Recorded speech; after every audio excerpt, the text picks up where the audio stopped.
దాన్ని భరించలేక ఒక ఇద్దరు ముగ్గురు కాంగ్రెస్ కౌన్సిలర్లతోని వాళ్ళు మా మహిళా కౌన్సిలర్ల మీద దౌర్జన్యం చేయించి గొడవ చేయించి ఎన్నిక వాయిదా పడేటట్టు చేసిరు.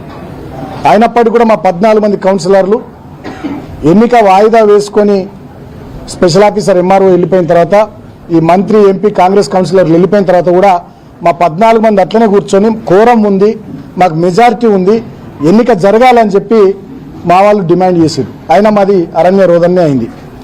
ఆ రోజు జరిగినటువంటి సంఘటన కూడా మళ్ళీ ఒకసారి మీ అందరికి గుర్తు చేస్తూ ఉన్నా.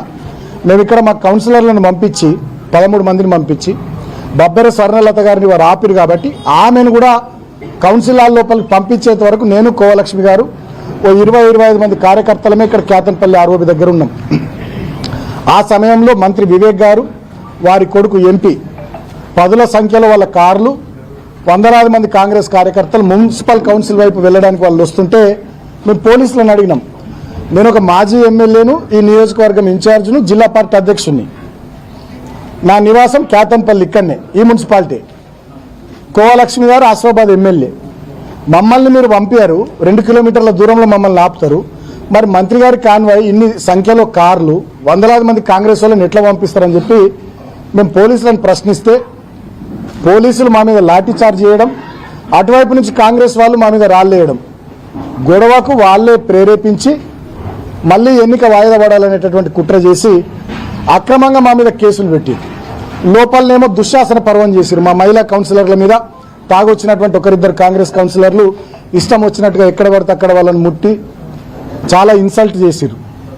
సో లోపల అట్లా చేసిరు, బయటనేమో మా మీద పోలీసులు లాఠీచార్జ్ చేసి అదేవిధంగా కాంగ్రెస్ వాళ్ళే మా మీద రాళ్ళేసి నానా రభస సృష్టించి వాళ్ళు మా మీద దాడి చేస్తున్న క్రమంలో ఆత్మరక్షణ కోసం మేము ప్రతిఘటిస్తే మా మీద అక్రమంగా 25 మంది మీద దుర్మార్గంగా కేసులు పెట్టి 18వ తేదీ నాడు ఇదే ఇంటికి వచ్చి నన్ను అరెస్ట్ చేసి ఆదిలాబాద్ జైలుకు తీసుకొని పోయి అక్కడ ఆదిలాబాద్ జైల్లో 16 రోజుల పాటు ఉంచడం జరిగింది.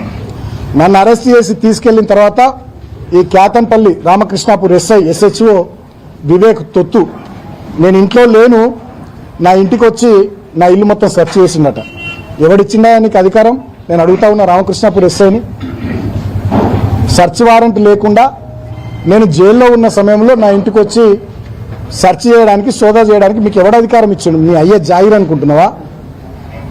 అంటే ఎంత దుర్మార్గము! మమ్మల్నే కొడతారు, మా మీదనే కేసులు పెట్టి మమ్మల్ని జైల్లో పెడతారు, మళ్ళీ మమ్మల్ని జైల్లో పెట్టి మళ్ళీ మా ఇంట్లోకి వచ్చి మా ఇంట్లో సెర్చ్ చేస్తారు.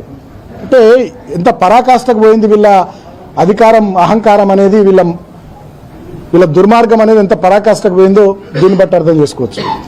ఇక ఆ కేసులో లేనటువంటి వాళ్ళు సీనియర్ నాయకులు మా మందమర్రి కానీ, ఆర్కేపీ కానీ, చెన్నూరు కానీ ఎవరెవరైతే పార్టీలో యాక్టివ్గా పనిచేస్తున్నారో అండ్ అదర్స్ అని పెట్టిగా వాళ్ళందరి పేర్లు చేర్చుతూ ఇప్పటికి 25 మంది,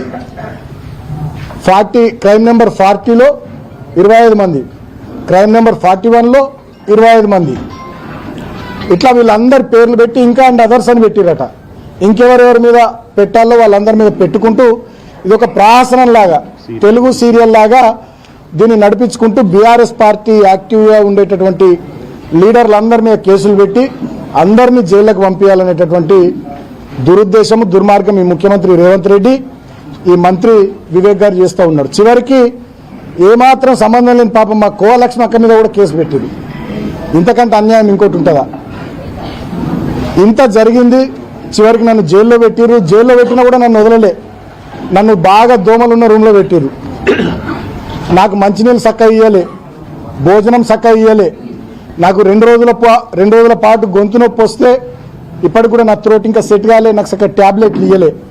కొంచెం ఫీవరిష్గా ఉంది అంటే వచ్చి చూసే పరిస్థితి లేదు, ట్యాబ్లెట్లు ఇవ్వరు, డాక్టర్లు వచ్చి చూడరు. మొత్తం దోమలు. మేము 7-8 మంది ఆ రూమ్లు ఉంటే 100-150 దోమలు.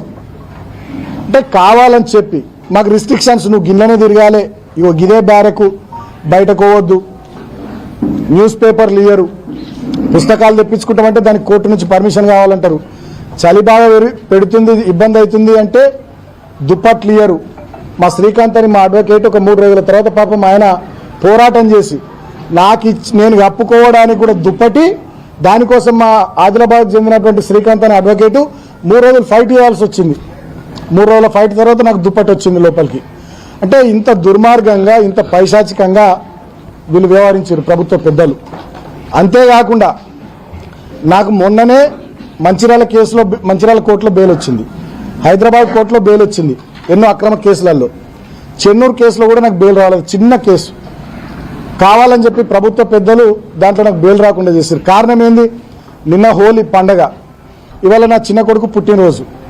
సో ఈ 2 రోజులు కూడా నేను జైల్లో ఉండాలని, అంటే పండగ పూట నా చిన్న కొడుకు పుట్టినరోజు సందర్భంగా కూడా నేను నా కుటుంబ సభ్యులతో ఉండొద్దు, జైల్లో బాధపడాలనేటటువంటి ఒక పైశాచిక ఆనందంతో ఈ ముఖ్యమంత్రి రేవంత్ రెడ్డి గారు, ఈ మంత్రి వివేక్ గారు వ్యవహారం చేస్తూ ఉన్నారు. సరే, నేను ఇప్పటికైనా మంత్రి గారిని కోరుతా ఉన్నా, ముఖ్యమంత్రి గారిని కోరుతా ఉన్నా. మీరు నన్ను 16 రోజులు జైల్లో పెట్టిర్రు, అనేక రకాల ఇబ్బందులు పెట్టిర్రు, మమ్మల్ని లాఠీచార్జ్ చేసి కొట్టిర్రు, మా మీదనే కేసులు పెట్టి అక్రమంగా జైళ్లలో పెట్టిర్రు. ఇప్పటికైనా మీ కక్ష తీరింది, ఇప్పటికైనా మీ కడుపు మంట, మీ కళ్ళ మంట చల్లారింది అని చెప్పి నేను అనుకుంటా ఉన్నా. ఇప్పటికైనా కేతన్పల్లి మున్సిపాలిటీ ప్రజానీకం ఇచ్చినటువంటి ప్రజా తీర్పును గౌరవించమని నేను కోరుతున్నా ప్రభుత్వాన్ని. నేను వేరే గొంతమ్మ కోరికలు ఏం కోరతలే. ఇప్పటికైనా వివేక్ గారు, రేవంత్ రెడ్డి గారు, కేతన్పల్లి మున్సిపాలిటీ ప్రజలు ఇచ్చినటువంటి ప్రజా తీర్పును దయచేసి గౌరవించండి అని కోరుతున్నా.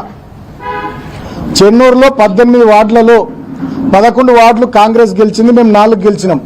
అక్కడి ప్రజా తీర్పును మేము హుందాగా గౌరవించినాం. నేనే స్టేట్మెంట్ ఇచ్చిన ప్రజా తీర్పును గౌరవిస్తున్నామని.